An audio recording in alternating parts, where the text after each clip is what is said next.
Good evening. Aibowan.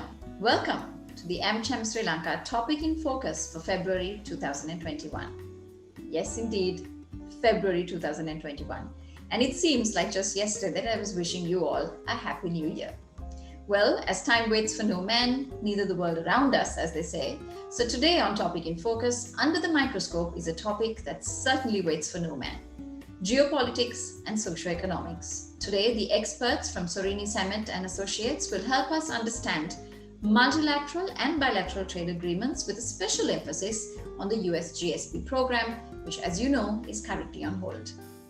So sharing their wealth of knowledge with us today are a panel of experts from Sorini Samit and Associates LLC, an international research and advisory firm that specializes in international trade policy and sustainable supply chains. Ron Sorini, founding principal, Sorini Samit and Associates. Ron has more than 13 years of experience in high-level positions in the US federal government and at the Department of Commerce and the Office of the US Trade Representative, and as a global expert on all aspects of international trade, including bilateral and multilateral agreements, legislation, policy, and global strategic planning. Ron represents several major US corporations and trade associations before the US government and the Congress on international trade issues and legislation. Ron's unique combination of government, political, and corporate experience enables him to provide well-rounded strategic advice and international market analysis to multinational corporations and foreign governments. Next, Daniel Neumann is the Vice President of Government Affairs at Sorini Samit and Associates. And Daniel, who is an international trade policy, legislative drafting and advocacy, trade strategy, and data analysis expert, uses his over 15 years of legislative and journalism experience to provide comprehensive strategic analysis of political and legislative developments, and also advises clients on media strategy.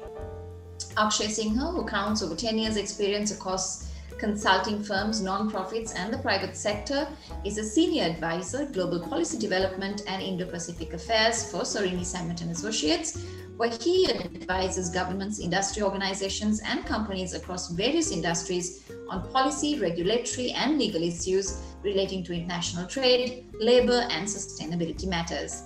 Akshay is a subject matter expert in business process improvement and institutional strengthening, and has advised multiple public and private sector organizations across the energy, mining, infrastructure, textile, and even pharmaceutical industries.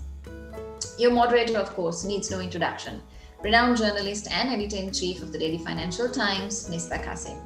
I'm your host, creator and conceptualizer of this AmCham Sri Lanka Topic in Focus series, Rai Raymond.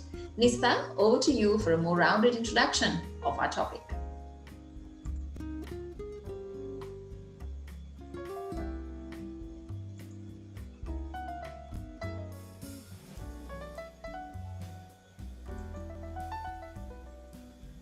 Nistha, do we have you online? Oh, there you are. Okay. Over to you, Nistha.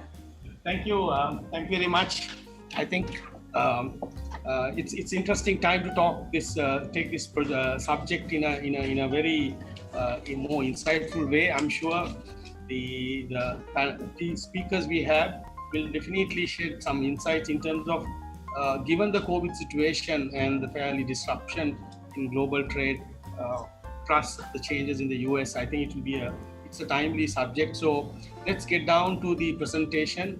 We have three eminent experts, and then what we'll do is after the presentation, I will pose some questions, and then I invite all the participants to also make use of the three experts and try to draw more insights from them, and we will try to make it more interactive as we go along. Thank you very much, and I'd like to invite the Sorini Samit Associates to start the presentation, which I'm going to be very, very insightful.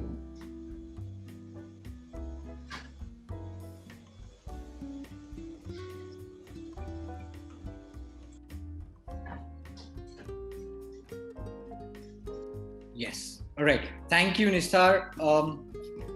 Good evening, everyone, and it is an honor to be here with you today.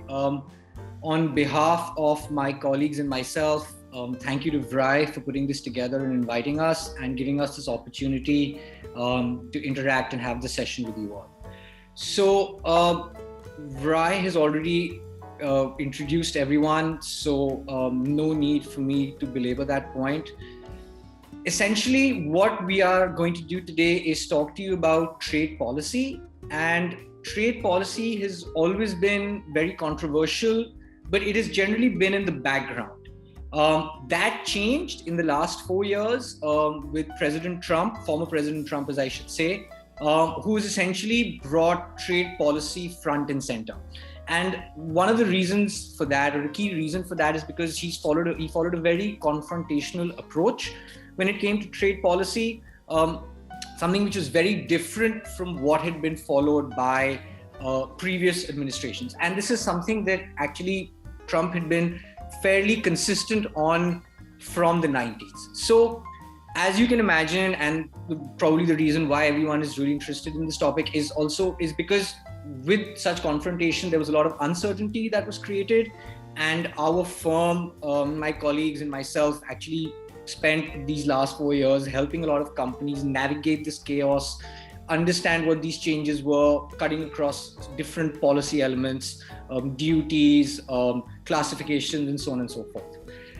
The Trump administration is now, of course, in the past. The Biden administration's taken over about 2 weeks ago. And the key thing to note at the outset that we would like to state is that even though President Biden will not be as confrontational on trade as Trump was, his administration will probably, in terms of a hard line, will hew much closer to the Trump administration's trade positions than, say, previous US administrations, so the Obama administration or the Bush administration or even the Clinton administration for that matter. And what Biden's policy positions will be more continuing along the lines of what Trump had done.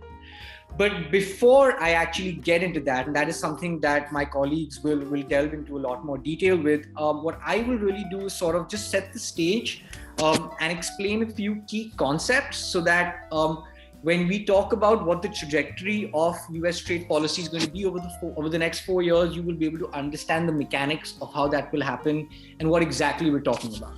And essentially what I will focus on is 2 or 3 key concepts: a free trade agreement, preference program, and permanent normal tariff rates or most favored nation tariff rates, and what the difference is between each of these.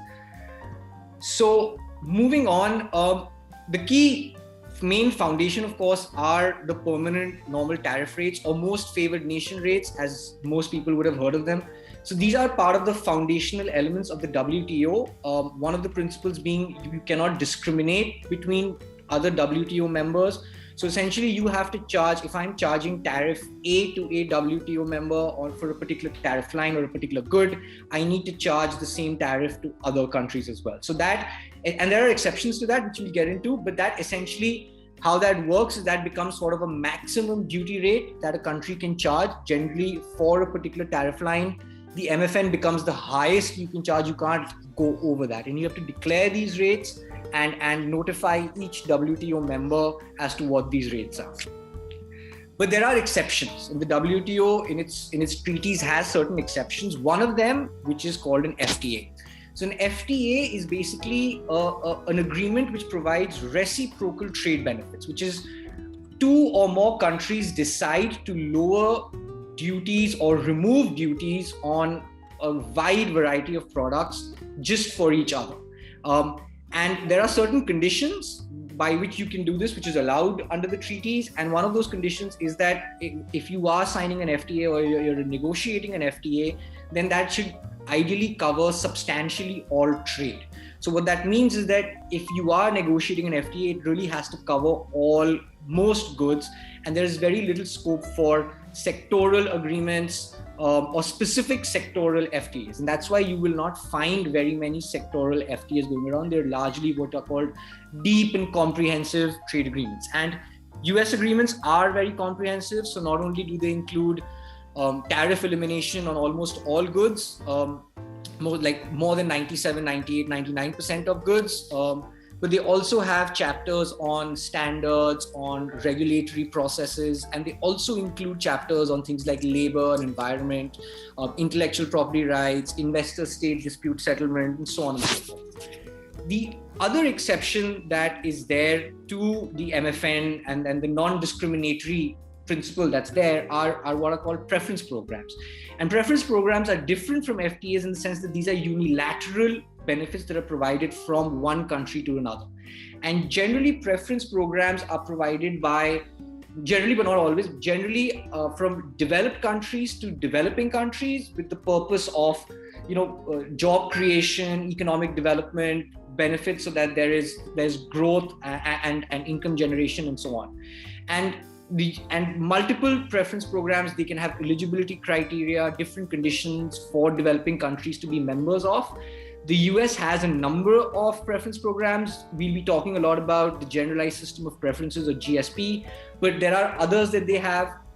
There's the African Growth and Opportunity Act, which is for sub-Saharan African countries. There are a number of preferences for Caribbean countries in Haiti. Particularly on Haiti, that's something that our firm has worked on extensively in the past and is continuing to do so right now. And I just wanted to spend a little bit more time on some of these, just the differences between these key concepts, and essentially between FTAs and preference programs such as GSP. There are a few differences. One key one is, of course, duration. FTAs are generally negotiated in perpetuity, and there's no end date that's in the agreement. So they generally go on until one FTA country would decide to renegotiate or withdraw. For instance, when President Trump came into power, and a part of his campaign, he talked a lot about renegotiating NAFTA. So that's when NAFTA, otherwise there was no end date to NAFTA. On the other hand, preference programs are usually legislation. So they're acts of Congress in the US, and they require funding. So there's a time limit to them. Again, for different preference programs, the durations vary. So the African program is now, will go on till 2025. It had a 10-year renewal window, but GSP, which is what we're talking about today, usually only has 3-year renewals. And even when it has 3-year renewals, in many cases, the program is actually expired and the Congress hasn't renewed the program. But when it does renew the program, say 6 months or 9 months down the line, it ensures that there are retroactive benefits so that importers which face costs in that lean period can sort of get retroactively reimbursed. The other very significant difference between FTAs and preference programs is on product coverage. So as I mentioned, as required by the WTO treaties, FTAs are generally required to substantially cover all trade. On the other hand, preference programs are limited. They don't have that requirement, and usually products that are sensitive to domestic manufacturers are not eligible. So apparel, which is sensitive in the US, is not eligible by statute for duty-free status under GSP. And whatever products are eligible by statute, you can even remove them at a later date via a petition process. If there's a product that is eligible, that's covered in the statute, but is not actually eligible in the implementation, then you can file a petition to get that product made duty-free under the program. So those changes are there, but there is limitations in product coverage for preference programs. And again, lastly, as I mentioned, FTAs are generally bilateral, or if it's 2 countries, or could be multilateral if it's more than 2 countries. But preference programs are unilateral, usually developed country to developing country for economic growth, job creation. Those are the reasons that preference programs are generally put in place. And just to conclude on this, on the setting the stage part, even if you have a product that is actually covered under a trade agreement or a preference program, it's not necessary. And by being covered under these, it means that that product will face low or no duties. Excuse me. It's not necessary that the product will automatically qualify for those low or no duties. You need to establish that the product is made in the FTA or preference program partner country. And there's a certain set of criteria that's used to identify whether that product originates in the FTA partner or not. And those criteria are known as rules of origin. And there are different types, because each government essentially can devise its own rules of origin based on its own domestic economic structure, it's what its domestic economic players want, what they're strong in, their competitive advantage. It goes off. There are multiple factors that go into making the rules of origin. But just to briefly cover what they are. So you have something like the minimum value content. For example, the rule of origin in US GSP is that the cost of the materials produced and the cost of the processing operations at a minimum needs to be 35% of the value of the product when it enters the US. Other rules, for example, could be something like a change in tariff classification. That means essentially when you perform some sort of manufacturing process known as substantial transformation, that's the trade term. Then there is a change in classification. The product moves from one part of the HTS code to say another part. It could be within the same chapter. It could be from one chapter to another chapter, but there has to be a change in the tariff classification of the code. Or it could be that there has to be a specific manufacturing process that happens in the FTA partner country for that product to be considered originating. So again, if I look at the apparel rules of origin in both US and EU FTAs, in US FTAs, the yarn that the apparel is made from, so yarn, then fabric, and then the finished apparel. So the yarn needs to be made in the FTA partner country or in the US, which essentially means that every manufacturing stage from the yarn stage needs to be in this FTA area. The EU is a little more liberal than the US. As I mentioned, US apparel is sensitive in the US. So the EU simply says that everything from the fabric stage onwards needs to either be in the EU or in an FTA partner country. So those, again, depending on the jurisdiction, the rule of origin could be different, but it's very, very key because that's what determines whether you can avail of duty-free and other tariff and non-tariff benefits or not. So anyway, let me stop there and let me hand over to my colleague, Dan. Over to you, Dan. Thank you, Akshay. So we wanted to apply some of these principles that Akshay was just talking about and look at the US-Sri Lanka trade relationship. As we can see from the chart, we've seen some healthy growth in the relationship over the last several decades, particularly once we got through the financial crisis in 2008. You see from 2009 onwards, we see very steady growth in the relationship. Obviously, this year's data will be a bit of an outlier given what everyone has been going through worldwide with COVID-19, but we expect that to hopefully pick up again soon as we move through the COVID era. Another thing that we see that we think is very interesting and beneficial is there's a wide range of products that Sri Lanka is exporting to the United States. While at the top there is a heavy focus on apparel in terms of the largest categories, we also see precious metals, manufactured goods, a number of rubber products. All of this is very beneficial to Sri Lanka and shows that there's a lot of opportunity, frankly, to grow the relationship between the United States and Sri Lanka. And for the top Sri Lankan imports, obviously, U.S. agriculture interests are always happy when they see that they are at the top of the list. That is a very powerful constituency here in the United States. And the fact that you are a major consumer of soybeans and cereals will always be looked upon positively in the United States. We can move on to the next slide. So let's look at the top 10 exports to the United States. This is overall. This is not under the generalized system of preferences. This is just your top 10. Obviously, there is, other than two lines that are dealing with rubber and precious metals, we're seeing a lot of apparel exports to the United States. This will continue to be a growth industry, particularly as other major producers, including China and Vietnam, get increased focus from the United States on a number of trade policy areas. You will see folks continue to look to diversify out of those markets. So I think that is something that is very positive for Sri Lanka and something that you should continue to push aggressively on. We also think, given our experience with the GSP program, that your expertise in the apparel sector provides a very strategic opportunity in the category of travel goods, meaning backpacks, handbags, luggage, other types of soft goods in that category, which is under Chapter 42 of subheading 4202 of the tariff schedule. These products also face relatively high duties, 10% to just over 20%, depending on the material of the bag. And that is something that we think will is a real potential growth area for Sri Lanka. If we move on to the next slide.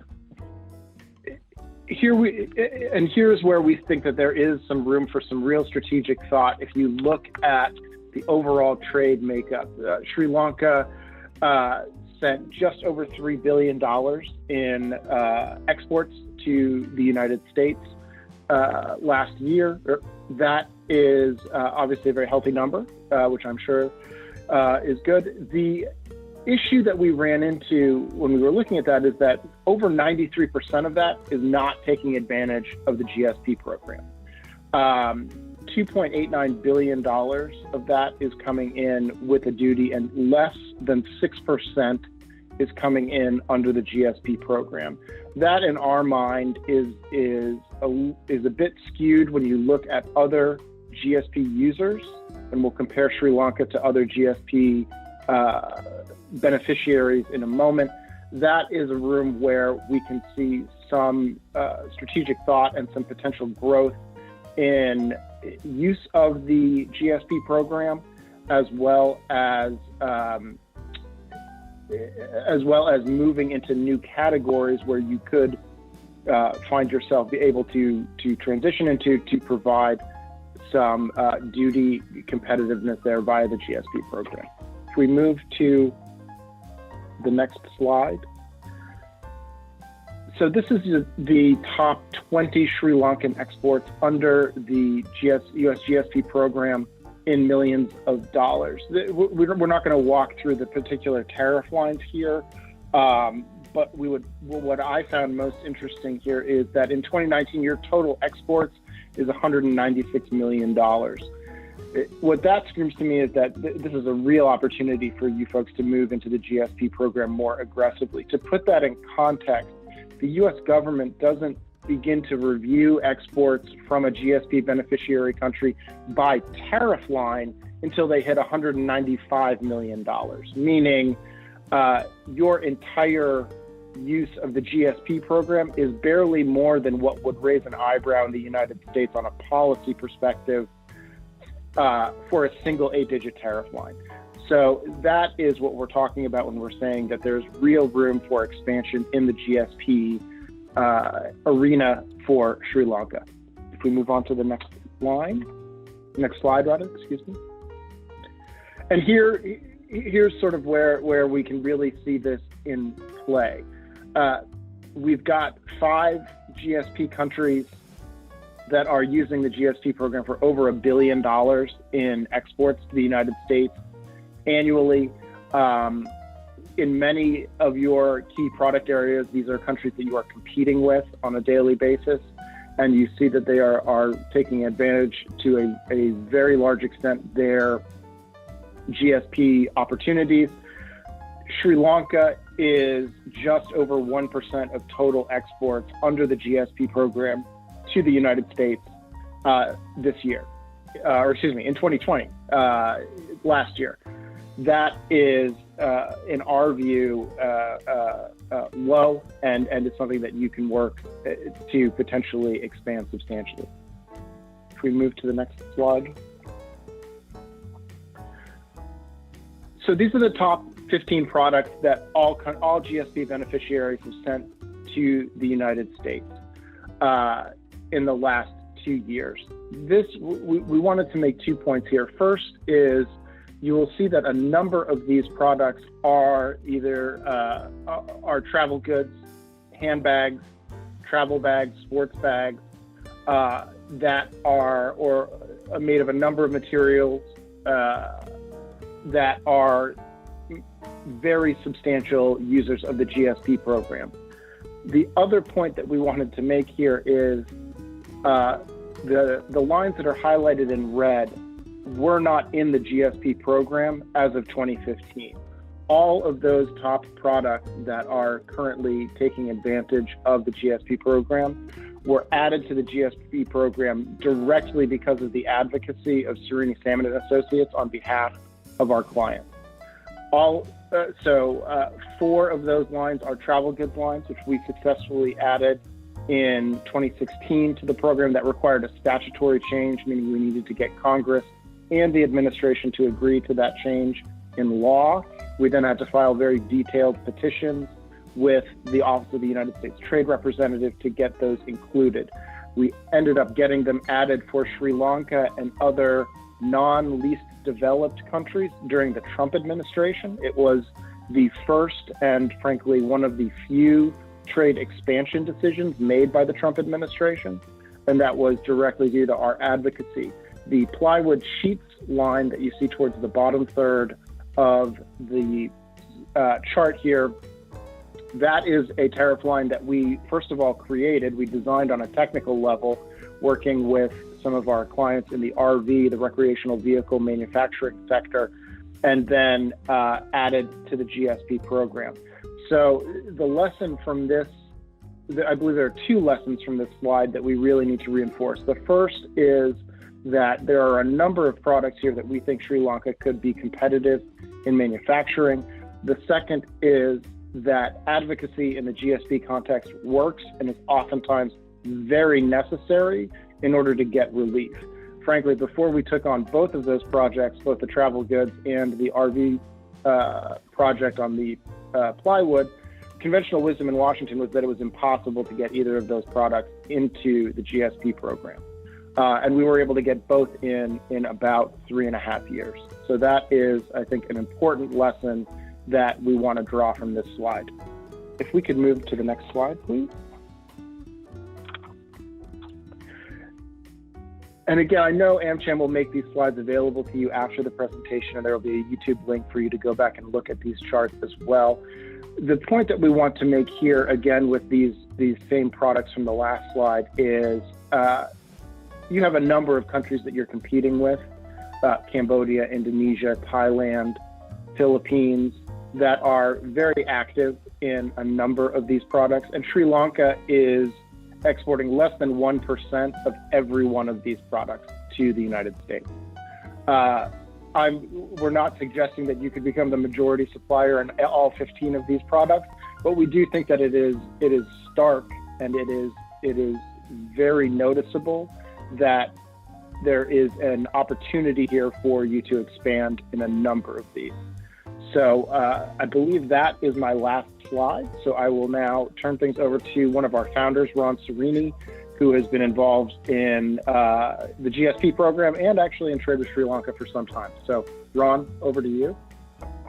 Thank you, Dan, and Akshay too for framing the discussion. On my first slide, we've entitled it Missed Opportunities, and I did that because as I think Dan mentioned, we believe Sri Lanka has been underperforming under the US GSP program. And I don't want to dwell just on the missed opportunities, but we do want to mention them because we think in this current environment, for a lot of the different reasons, including what's going on with China and what I'll mention with Vietnam, there's probably never been a better opportunity for Sri Lanka to attract investment and expand trade with the United States. So if you look at just kind of the three key points that have occurred thus far in US-Sri Lanka trade, in 1973, 1974, actually when the US GSP program was enacted and implemented, Sri Lanka was one of the founding members. And I think poised to have a tremendous expansion of trade because of that program. Garments became a very key export, as Dan had mentioned. Part of that was because we had a system of quotas in place under the multi-fiber arrangement that preceded the World Trade Organization. So since all countries were subject to quotas, trade was very dispersed around the globe, and Sri Lanka was a major supplier of both apparel and travel goods and other textile-related programs. In 2000, when President George W. Bush was elected, we had been very engaged with Sri Lanka. I've been working with the Prime Minister and his team there And we were able to convince the Bush team that there should be a new focus on South Asia and a particular focus on Sri Lanka. So in July of 2002, the TIFA, the Trade and Investment Framework Agreement, was initiated. And that started the beginning of a discussion about setting the parameters and agenda for future negotiations. One date that I will always remember, I have it on my calendar, November 4th, because that was going to be the day when we were going to see a new relationship really blossom between the United States and Sri Lanka. I remember briefing the Prime Minister before he went in to meet with President Bush, and we expected, and it was planned, that at that meeting there would be an announcement that the United States and Sri Lanka would engage in free trade negotiations. Had that occurred, we'd be having a very different webinar. We may not even be a webinar because you'd all be way too busy meeting your orders in the United States. But because of political developments that occurred in Sri Lanka, President Bush decided to put those discussions on hold, and flash forward 17 years later, and there's still no free trade agreement between the United States and Sri Lanka. And I do think that, though, assuming you all in your country are interested in the private sector and your government is willing, I think under a Biden administration, there is a possibility that there could be free trade negotiations and eventually a free trade agreement between our two countries. Next slide. So just very briefly, there's been an evolution of thinking by now President Biden, who was previously a senator and then vice president. He, like many traditional US politicians, saw engagement with China as an important cornerstone of our security policy and our trade policy and economic policy. And that led to China's accession to the WTO. They were not an original founding member of the WTO, but they were led in under the Clinton administration. So President Bush's predecessor. And the thinking is basically we're going to be on a path that was started under President Reagan, really, to expand trade, create trade agreements, et cetera. And when Joe Biden was vice president, obviously they oversaw the negotiation of the Trans-Pacific Partnership. And the anticipation was that the United States would be a founding member of the Trans-Pacific Partnership. But for various reasons, and I think one was because I think the agreement was concluded about 6 months too late for the US political system as we were leading up to an election to be able to absorb and enact it. The United States was not able to approve the implementing legislation for that agreement under the term of President Obama and Vice President Biden. And then we all know the change in focus that occurred under President Trump. And in 2020, and I think this is something Akshay will talk about later, the RCEP agreement, which you probably all know a fair amount about, that's created some attention here in the US is, will the US be left behind now that we did not get in TPP? But RCEP is now a reality. And will that allow China and others to frame the trade rules instead of the United States? Next slide. The reason we dwell on China, and again later on Vietnam, is because, as you know, so many supply chains were concentrated in China. And that was, when China joined the WTO, when we got rid of the apparel quotas, so much of the trade and a lot of different supply chains centered around China. And it was very unhealthy, I think, for a lot of US business. We worked with companies that had 80 to 90% of their production in China. They weren't diversified. But with the large and growing trade deficit and the new approach by President Trump, which initiated the 301 under the US trade law 301 investigation, it eventually led to tariffs, which, as you can see from this chart, meant that trade, US imports were starting to go down are going down and have been going down fairly significantly with China. This meant that in many industries, US companies or companies serving the US market were looking for other alternatives other than China. And one thing that's made me a bit sad for someone who's had a long-standing relationship with Sri Lanka is that when you talk to companies, Sri Lanka is very rarely mentioned. People will talk about, well, maybe we'll go to Cambodia, Burma, Myanmar, or Vietnam, which is probably the number one destination for production coming out of China, but also Indonesia, India, Bangladesh, but very rarely Sri Lanka. And we'd certainly like to help change that so Sri Lanka is more prominent on the minds of companies as they're looking to reposition their manufacturing. Next slide, Akshay. Vietnam, followed, that was really became the second front in the US trade war after China. And it was expected because President Trump had such a focus on US trade deficits and wanted to correct that. So as you can see from this chart, the US-Vietnam trade deficit has ballooned. It's gone from a little over $30 billion in 2017 to $70 billion. And now it's really one of the largest trade deficits the U.S. is incurring with major trading partners, with any trading partners. And so that resulted also in the initiation of 301 investigations like that had occurred with China.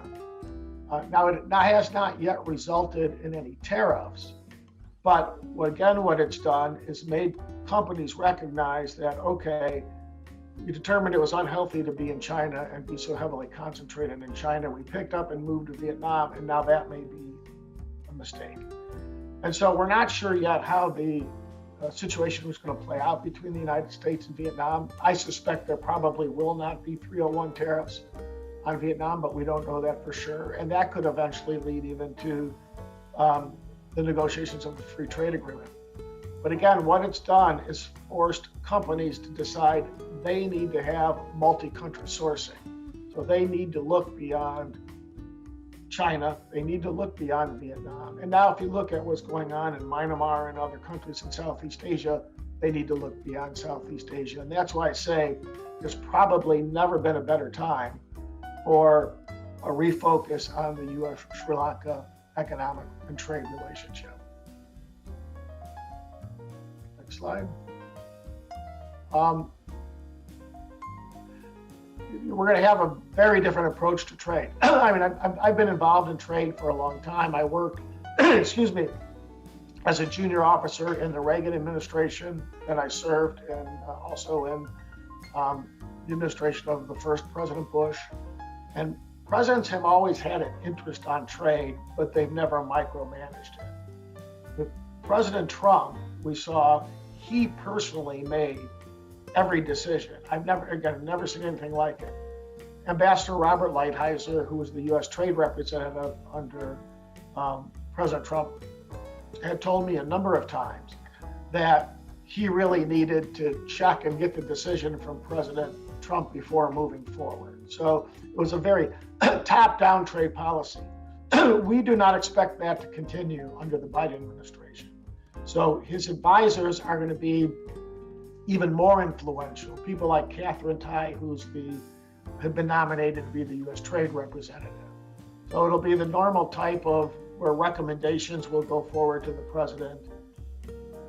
In most cases, the decision will be already made and the president will bless it. In some cases, the president may change that decision. But we're watching carefully who's going to fill out the Biden administration on trade, and that will determine really what are the opportunities for new free trade agreements and what's going to be the prospects for the US GSP program. We believe the GSP program will be renewed. We think there will be additional criteria added to add human rights and rule of law issues, which means that some of US trading partners are going to be under a microscope and could potentially lose GSP. We don't think Sri Lanka is in that category, but others are. And again, that's another reason why we believe there's so much opportunity for Sri Lanka. Next slide, and I think, okay, GSP. already mentioned that I think, GSP will be renewed probably in June of this year.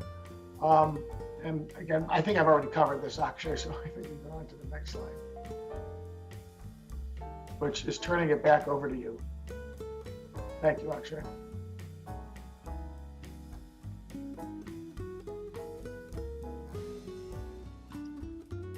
Right. Apologies there. Right. So let me just quickly conclude with some other trade agreements going beyond GSP, going beyond the US. Of course, everyone heard of the RCEP agreement that was signed just a little while ago. It's the largest trade agreement in terms of combined GDP, combined population. Just a couple of key points. I mean, the RCEP is, everyone has details about RCEP anyway. So what I would like to point out is that it's been put in juxtaposition with the TPP, or with erstwhile TPP, which is now known the CPTPP. They are two very, very different agreements. The RCEP is essentially a goods tariff elimination agreement, and that's essentially it. And even within that, some of the elimination of goods don't happen for maybe up to 15 or even more years. And for some countries, for the really sensitive goods, tariff elimination doesn't happen at all. Like in some goods, the tariffs are only lowered and not eliminated, and they're very minor lowering. There's a very minor lowering of the tariff. Compared to that, with the TPP, it was a more substantial tariff elimination of goods. Where RCEP does match up with the TPP is in terms of the rules of origin. So there's one rule of origin for all 15 countries. That is a benefit. So that means now if you want to supply a good to any one of these other 14 countries, you just need to ensure that it is a common set of manufacturing operations takes place, and you can really send that anywhere else. And the other key point is, as I again mentioned, talking about initially about the whole point of substantially all trade and US agreements being very comprehensive. As the TPP was very comprehensive in terms, it had chapters on services, digital trade, labor and the environment, specific labor clauses for countries such as Vietnam. The RCEP really doesn't have any of those. It does have chapters on all these topics, but very, very limited coverage.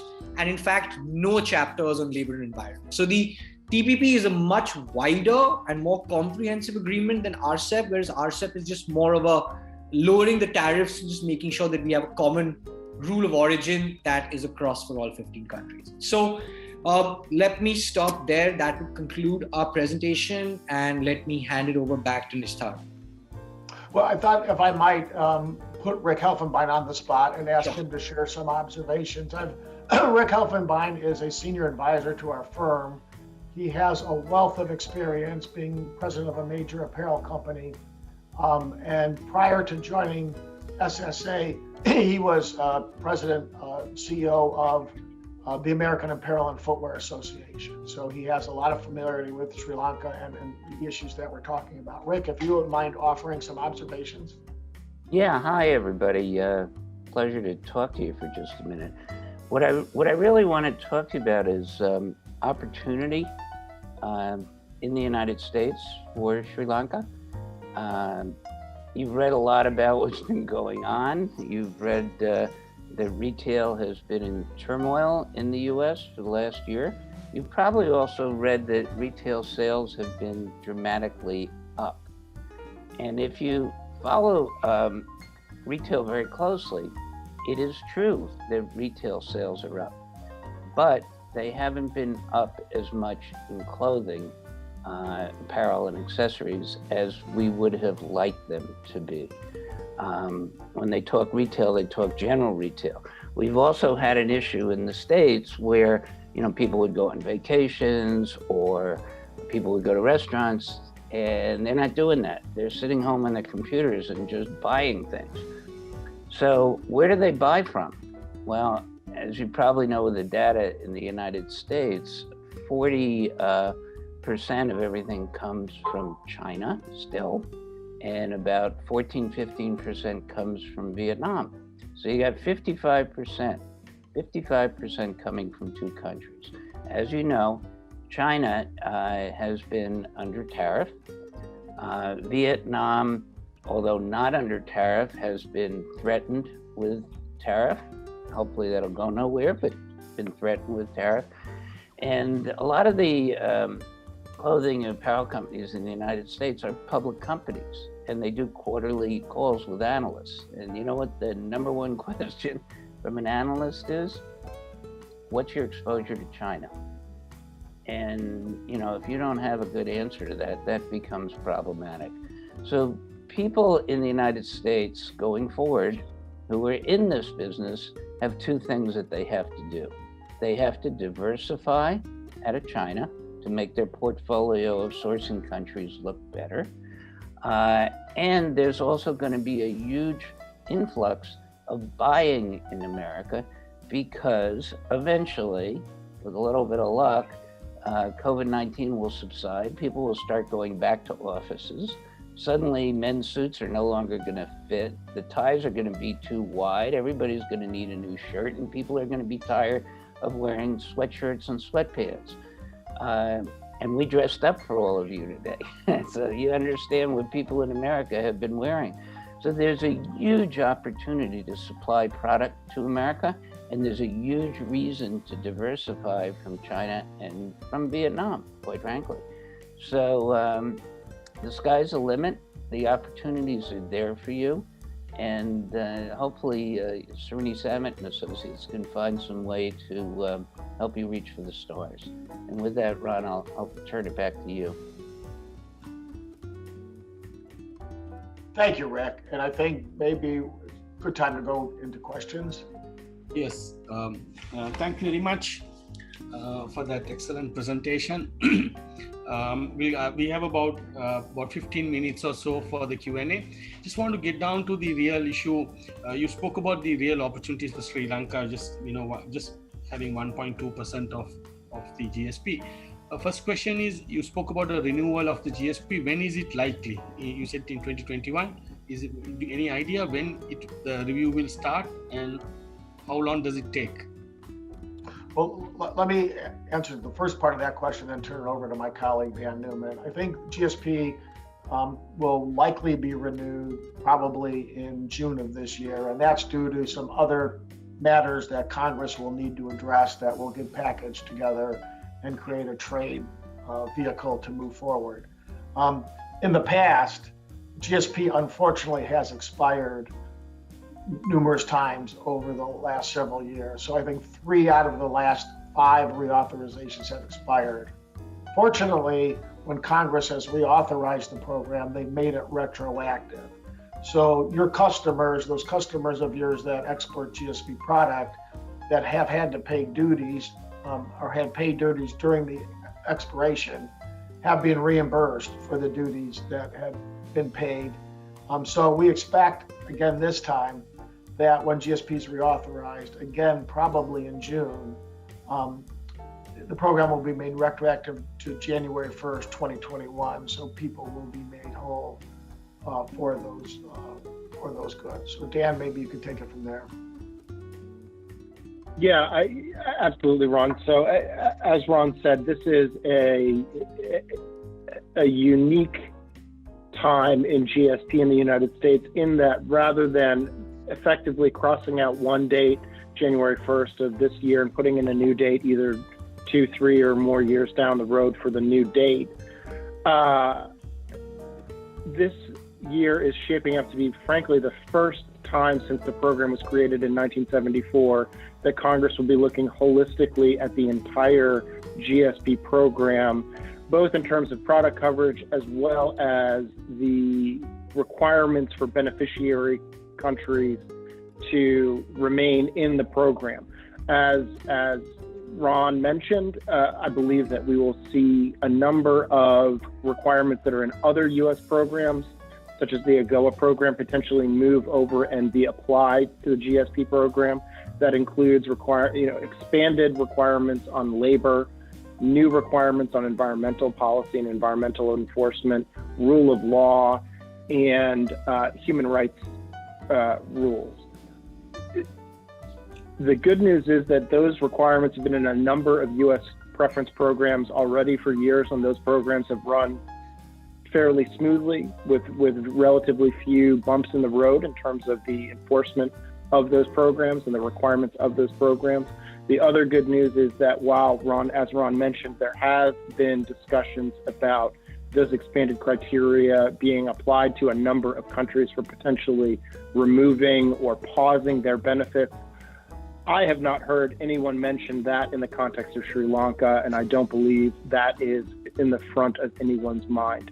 As Ron said, we are at the beginning of a new cycle in the U.S. government. We have a new administration, and we also have a new Congress that just came in about a week before the President Biden was inaugurated.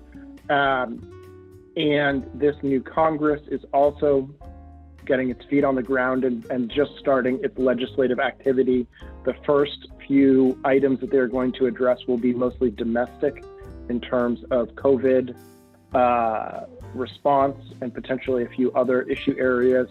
And given that we still do not have a number of key officials in the Biden administration, the hopes of a quick GSP renewal are simply not in the cards this year. So as Ron said, GSP is already being talked about as a potential vehicle for a number of other trade programs later in the year. I think June, July, as Ron said, is probably the earliest we could hope to see it.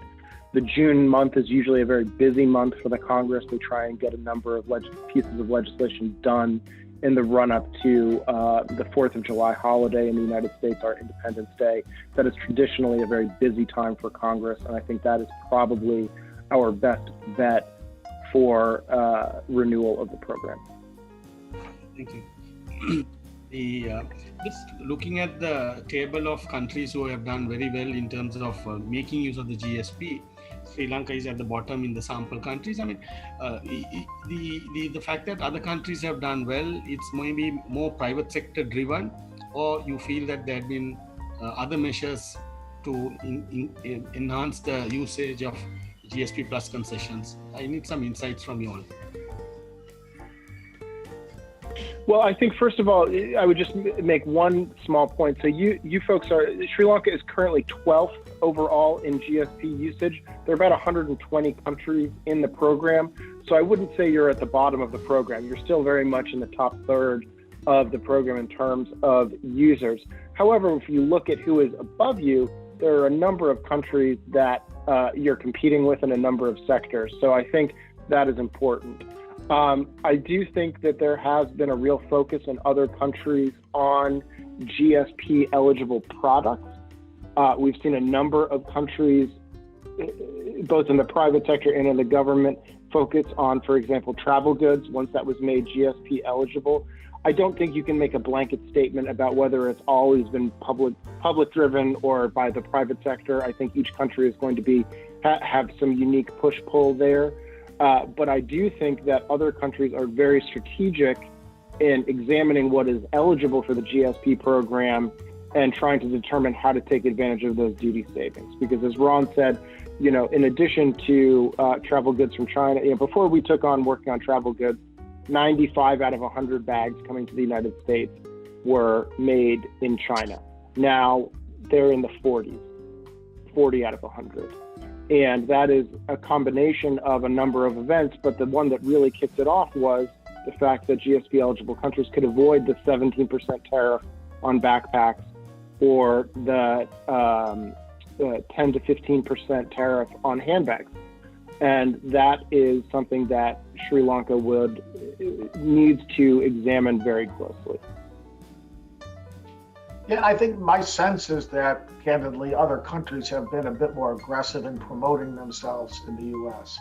Both the countries, the governments, but also the trade associations and individual companies in the United States. So that's one thing I think that can be done. And as I said, the opportunity now is great, and the environment is good to reintroduce Sri Lanka to the U.S. business community. Okay. I'm just wondering whether you guys are aware that Sri Lanka just sort of gave up the Millennium Challenge Corporation MCC arrangement. Given that background, you think what are the chances of Sri Lanka re-engaging with regard to GSP plus? You think will that be a setback, or will it be seen as US Sri Lanka may not be very keen to engage with US or broaden relationship with US? Yeah, I don't think that will have any negative implications for participation in the GSP program. Obviously, that's a disappointment that that's not continuing, but I don't think on the economic front, the commercial engagement, that will have any significant impact at all. I want the panel to just focus on, from a macro perspective, has the global trade gone back to pre-COVID level, or are we still struggling? What kind of a trend, what have you seen in the recent past? Because our exports to the US have declined, and the outlook doesn't look so great, given the COVID situation and the other aspects. What are the prospects in terms of trade rebounding and in 2021, but what kind of an outlook is there? Yeah, I think, and then I'm going to ask Rick to pick up on this, but if you look at we're still in the COVID economy, unfortunately, but there are certain segments that are flourishing in this environment. So any sector that's related to outdoor activity the demand is tremendous and supply is limited. So for example, if you look at the bike sector, people are biking in the US. It's hard to find a bike in the United States. There's a backlog. If you look at other activities in the boating sector, in the recreational vehicle sector, hiking and fishing, the clients we work with in those sectors have frankly never had seen a better economy. But that's the exception rather than the rule. And Rick, you can tell, I think, the other side of that story. Yeah, the United States government is pumping a lot of money into the economy, and if the new Biden plan hits with $1.9 trillion, the idea is to stimulate the economy from within, and then we start buying again. So I think I said it earlier, I'll say it again, I think the opportunity for Sri Lanka has never been better. But you sort of have to tune in to the trade programs that we have available to you, like GSP, and you have to tune into the needs of what Americans want to buy right now.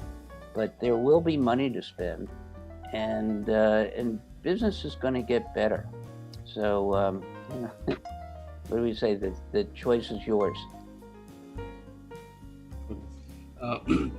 You spoke about boat. I think there was a question whether is Sri Lanka, the usage of exporters, this is, there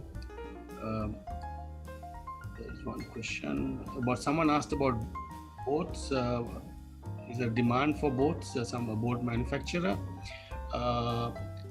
Then there is another question about GSP scheme, was it expired on 31st December when it will be renewed? I think this was answered as well. Then also just want to you did say the new administration is, but there was this originally Trump really sparked off a wave of nationalism even other countries with his tariff policies, which made even countries like Sri Lanka to look upon him as an example. You think that course can be changed? How long will it take for people to again accept free trade and a much more engaging arrangements?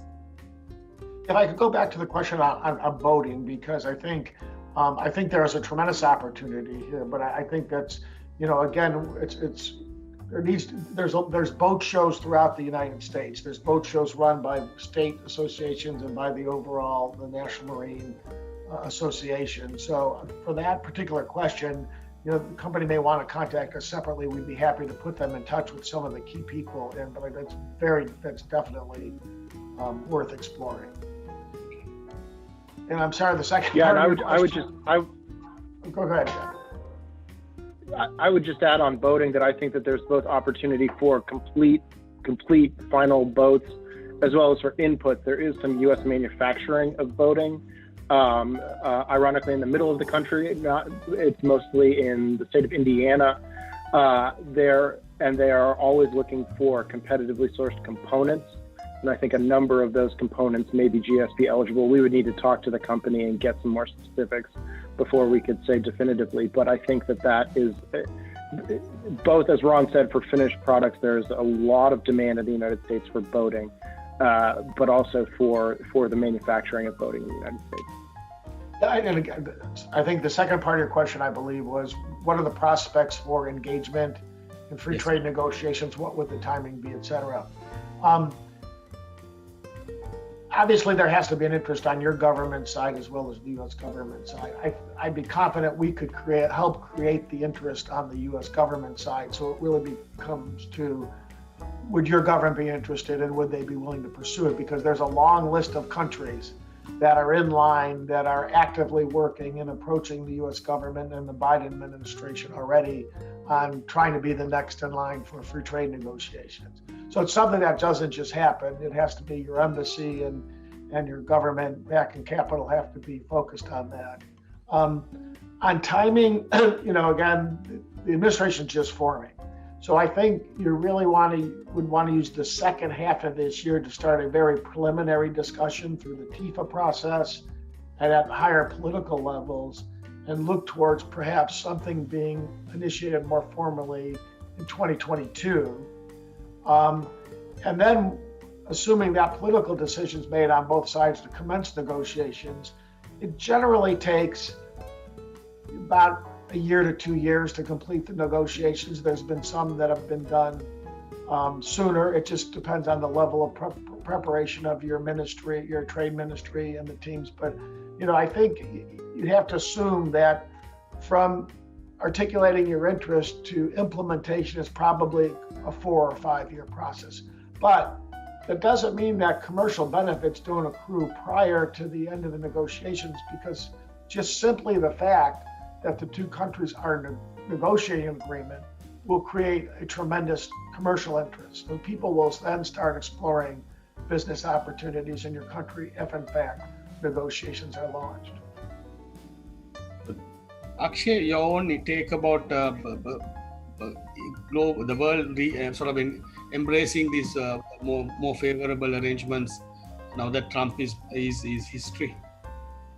Well, it's a double-edged sword, and as both Ron and Dan pointed out, and as Rick spoke about, like that reset to an extent is there to stay. And in fact, this is something that one of our other colleagues keeps pointing about, is that in Biden's trade platform, if you look at it, his campaign platform was fairly silent on trade, and what his advisors talked about was essentially, we're going to work with allies. That's been what the focus has been. But when you sort of try to unpack that, there's a lack of detail in the sense as to what that really means, because working with allies was something that was happening, you could say, even in the prior administration. So we don't really know how that will be different. Yes, there will be less confrontation. So you will probably see less tariff threats. You will see less policy made possibly on Twitter. You'll see a more, as Ron said, the older style. There'll be more recommendations in going in. But there is clearly a focus on domestic economic priorities. And in fact, if you look at some of the first actions that President Biden has taken, have been purely focused on, say, domestic manufacturing priorities. And even if you look at a trade decision that we were all talking about earlier, for example, Trump had put in tariffs on steel and aluminum on all countries, and then just before his term finished, he took them off for one country, and Biden just yesterday has put those tariffs back on. So it may not go back as confrontation as Trump was, but it will still be significantly closer to his line. What that balance is something which is very new. We're in uncharted territory.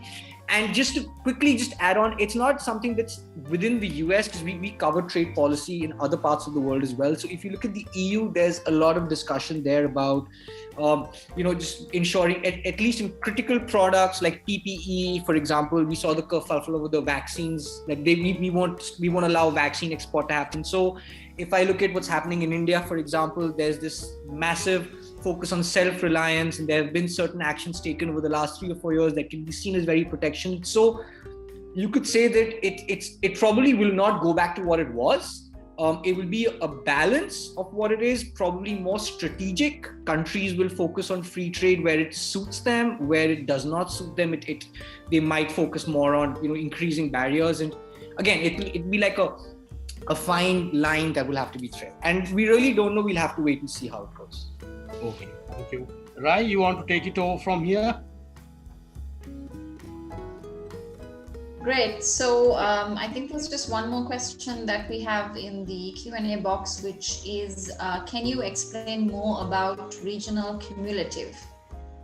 So I'll just put the question up there. Yeah, go ahead. Sure, I can handle that, and then whatever I forget to answer or leave out, Akshay can come in and correct me. So I'm assuming this is in the context of GSP. In GSP, as Akshay said in the top of the presentation, it's a 35% rule of origin, meaning 35% of the value of the product must be in the GSP country. For certain groups of countries, you may cumulate, meaning you can start the production in country A, move to country B, complete the production, and you can add the value of the actions in both countries together to reach the 35%.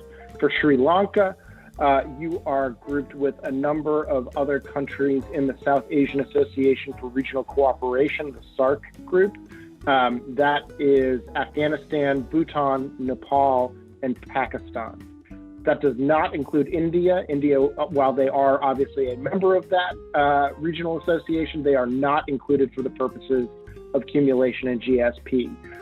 But if, for example, you were making a manufactured product, you bought raw materials from Pakistan, moved it into Sri Lanka, finished the production in Sri Lanka, you could combine the percentages in the two countries towards the 35%.